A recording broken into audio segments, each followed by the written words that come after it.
একটা কথা জেনে নেব, সেটা হচ্ছে দেবজিৎ স্যার অ্যাওয়ার্ড এবং বলো কলকাতা শারদ যোদ্ধা সম্মান, দুটোই তুমি অবগত, এই দুটো নিয়ে যদি শুভেচ্ছা দাও। না, দেবজিৎ স্যার অ্যাওয়ার্ড তো কলকাতা শহরে একটা যথেষ্ট গুরুত্বপূর্ণ অ্যাওয়ার্ড। আজকের দিনে স্যার যখন প্রথম থেকে শুরু করেছিলেন, আমরা কী করে নাম দেবো সেটাই ভাবতে পারতাম না। এখন স্যার আমাদের সঙ্গে আসেন, থাকেন, দেখেন এবং কলকাতায় এই বইপুরের মতন অনেক প্রাইজ কোম্পানি উঠেছে, দেবজিৎ স্যার অ্যাওয়ার্ড কিন্তু তাদের মধ্যে নয়। ওনার একটা জায়গা সম্পূর্ণ অন্য জায়গায় এবং অনেক উঁচুতে।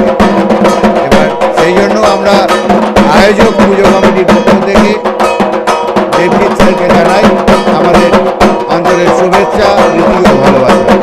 সাথে বলো কলকাতার বিষয়ে যদি দুটো কথা বলো, বলো কলকাতা টিভির বিষয়ে। তোমরা তো আমরা যেখানেই যাই পুজো দেখছি, বলো কলকাতা টিভিকে আমরা সব জায়গায় দেখি, তাদের উপস্থিতি আছে।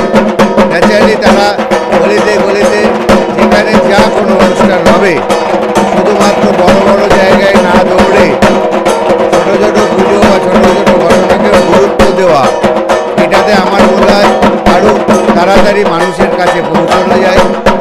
এই তোমাদের এই প্রচেষ্টা থাকুক, আরও বড় হোক, এই আশা রাখছি। অসংখ্য ধন্যবাদ, ভালো থেকো, সুস্থ থেকো।